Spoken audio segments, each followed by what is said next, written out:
Hey everyone, welcome back to our channel. In today's video, I'm excited to share with you how to add a stand store to Instagram. Let's dive right in.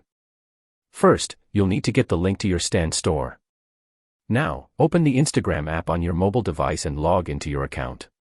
Tap on the profile icon located at the bottom right corner of the screen. On your profile page, tap on the Edit Profile button.